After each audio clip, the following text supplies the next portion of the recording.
乾糧、溝通的藝術之獻給美靈的講章下集行動，從美靈到非拉鐵非的屬天門徒之路，我們將進入最具體、最實戰的部分，從美靈到非拉鐵非，具體的行動呼召。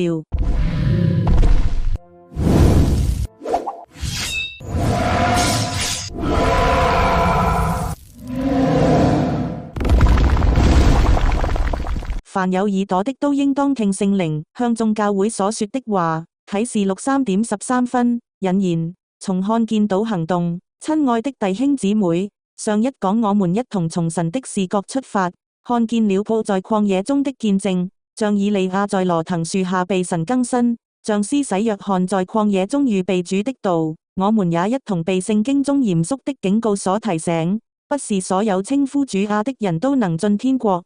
神在尋找那願意重修城牆、站在缺口的一人，卻連一個也找不着。今天我們要來回應這個呼召。如果上一次是看見，這一次就是行動。我們要進入最具體、最實戰的部分，從美靈到非拉鐵非，具體的行動呼召。但在行動之前，保羅試圖在羅馬書結尾的一段話，為我們提供了極其重要的指導原則。這段話如同黑夜中的明燈，幫助我們在複雜的教會處境中分辨當行的路。行動之前的明辨，羅馬書16:17-20的警告與應許。弟兄們，那些離間你們，使你們跌倒，違背所學之道的人，我勸你們要留意躲避他們，因為這樣的人不服侍我們的主基督，只服侍自己的肚腹，用花言巧語誘惑老實人的心。你們的信服已經傳於眾人，所以我為你們歡喜。但我願你們在善上聰明，在惡上愚拙。那賜平安的神快要把撒旦踐踏在你們腳下。願我們主耶穌基督的恩與你們同在。羅馬書16:17-21。保羅指出了什麼？一、離間你們的人，真正離間弟兄的，是那些用人的規條取代神的誡命，用權柄壓制提問，用隔離令切斷關係的人。不要只看表面的標籤，要分辨行為的果子。二、使你們跌倒的人，他們教導多數為準，讓人倚靠人數而非神的話語。這些教導使人從唯獨聖經的真理上跌落。三、違背所學之道的人，他們不服侍我們的主基督，只服侍自己的肚腹。他們用花言巧語，聽似屬靈的話語，來誘惑老實人的心。在我們的故事中，這些花言巧語就是為了合一，這是多數智慧的決定。信服屬靈權柄，當這些話語被用來包裝不公義、壓制真理時，就成了花言巧語。二、保羅呼籲怎樣的行動？一、留意躲避他們，不是去攻擊，而是不參與在他們的行為中，不成為他們的共謀。對美靈們來說，這意味着不參與在扭曲事實的對話中，不接受將多數意見等同於真理的錯誤教導。二、在善上聰明，在惡上愚拙。真正的信服不是盲目的服從，而是有分辨的信服。在善事上要聰明，在惡事上要愚拙，不參與，不學習，不熟練。三、神的應許是什麼？那賜平安的神快要把撒旦踐踏在你們腳下。我們今日的行動，為真理作見證，拒絕在不公義中同流，為受欺壓的人伸冤，都是在參與神的得勝。我們不是孤軍奮戰，我們是與那位已經得勝的君王同工。美靈們，這段經文是給你們的，要留意，要分辨，要在善上聰明，在惡上愚拙，不要被花言巧語所迷惑，因為神的話語是我們最終的標準，而神應許，他要將撒旦踐踏在我們腳下。第四單元，從美靈到非拉鐵非，具體的行動呼召。親愛的美靈們，我知道你們的掙扎是真實的，你們害怕失去在屬地群體中的身份和關係，但今天神的話語呼召你們從沉默中走出來，成為屬天的得勝者。讓我們在羅馬書12章的亮光下，以善勝惡，活出聖潔的生命。行動一，先在神面前確立你的屬天立場，這是羅馬書12:1-2所說的心意，更新而變化，不再被屬地的教會文化所無索，而是讓神的話語轉化你的心思意念。自己查考聖經，像庇哩亞人一樣，天天考察聖經，要曉得這道是與不是使徒行傳17.11分。尋求敬虔的驗證，可以是 AI 工具、正統的聖經注釋書，或值得信賴的屬靈長輩。在神面前立志，像但以理一樣，清楚立志無論代價如何，我要站在屬天真理的一方。行動2，以愛心私下勸勉牧者及同工，這是馬太福音18時15分的原則，也是羅馬書12時18分的教導。若是能行，總要盡力與眾人和睦，選擇合適的時間和場合，私下、面對面。用我來表達，不是你錯了，而是我對教會目前的處理方式有一些困惑。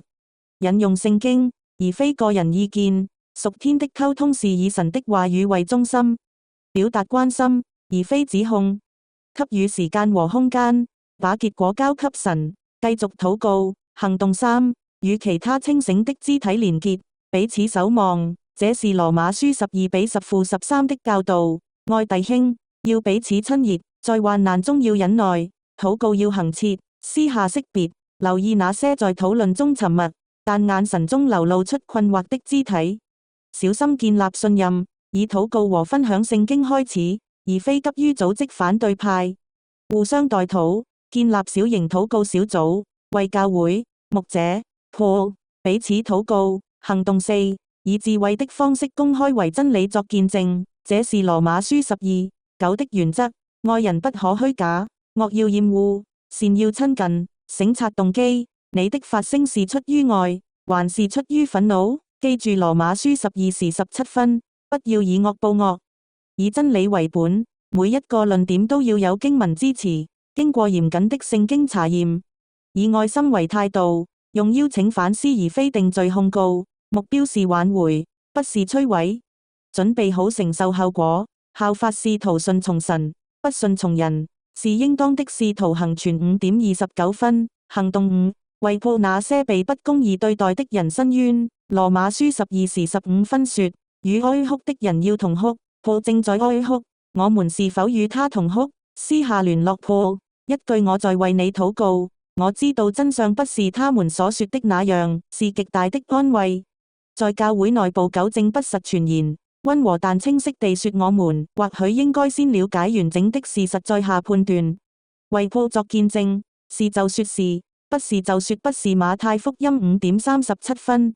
在適當場合正式提出，是否有按照馬太福音18章的原則處理。行動6，重修城牆，站在缺口，我在他們中間尋找一人重修城牆。以西結書22:30分，你可以成為那一人，為教會守望禱告。羅馬書12時12分說，禱告要恆切，呼籲按聖經原則處理衝突，參照馬太福音18章和使徒行傳15章的模式。保護弱勢者。羅馬書12時16分說，不要志氣高大，倒要撫就卑微的人。教導下一代，教導年輕門徒如何分辨屬天的真理與屬地的傳統。行動7，不以苦毒回應，不讓魔鬼留地步，生氣卻不要犯罪，不可含怒到日落，也不可給魔鬼留地步。以弗所書4:26分-27，不要讓正義感變成苦毒。羅馬書12時19分，不要自己申冤，寧可讓步，傾憑主怒，不要讓發聲變成報復。羅馬書12時21分，你不可為惡所勝，反要以善勝惡。不要讓被壓迫者成為你的新身份，屬天門徒的身份是由與基督的關係來定義。不要停止愛你的牧者和弟兄姊妹。羅馬書12時14分，逼迫你們的，要給他們祝福，守望牧者。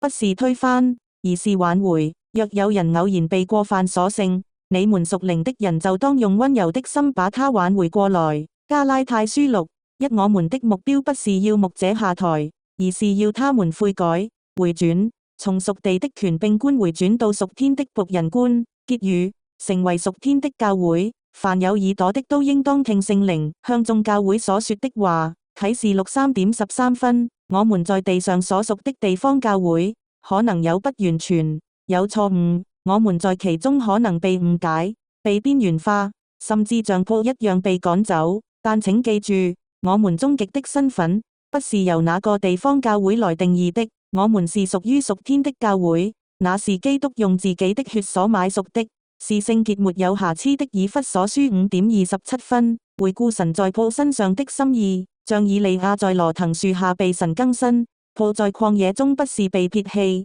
而是被煉淨，重新差遣。像施洗約翰在曠野中預備主的道，抱的文字正在為教會的悔改與復興預備道路。像耶穌與撒瑪利亞婦人在井旁對話，神使用被體制排斥的人去觸及那些體制觸及不到的心靈，這一切都在神的主權下，被他用來成就一個更大的旨意，煉淨他的教會，喚醒沉睡的門徒，讓屬天的教會在地上的黑暗中越發明亮。我們在地上的責任是讓屬天教會的生命透過我們這些屬天的門徒，在地上的群體中彰顯出來。當謊言在教會中流傳時，我們說出真相；當不公義在教會中發生時，我們站在受害者的一邊；當真理被妥協時，我們堅持聖經的教導；當多數人走寬路時，我們選擇窄門。所以，弟兄們，既然我們靠着耶穌的血得以坦然進入至聖所，我們要堅守所宣認的指望，毫不動搖，因為應許我們的那位是信實的。我們要彼此相顧，激發愛心，勉勵行善。希伯來書10:19-24，願神賜你們勇氣、智慧、愛心，願你們從美靈，一個沉默的、恐懼的、屬地的好會友，轉變為非拉鐵非的得勝者。願你們的名字不被從生命冊上塗去。願神在我們中間找到那願意重修城牆、站在缺口的一人。阿門。喂，邊個煮嘅？好燙啊！係你自生火㗎！我指你只係崇拜光。我哋係雞啊！你哋唔係雞啊！你呢個死雞！你知唔知咩叫溝通啊？我點知啊？你隻燒鵝，你冇資格同我講嘢啊！你冇資格同我講嘢啊！你冇你賣居啊！你冇資格同我講嘢，自家句啊！你哋都唔識溝通。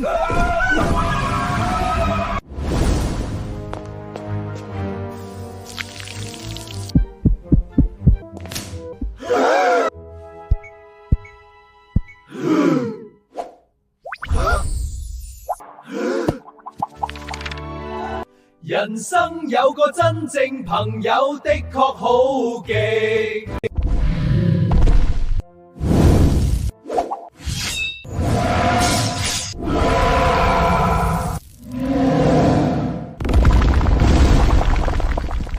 人生有個真正朋友的確好勁。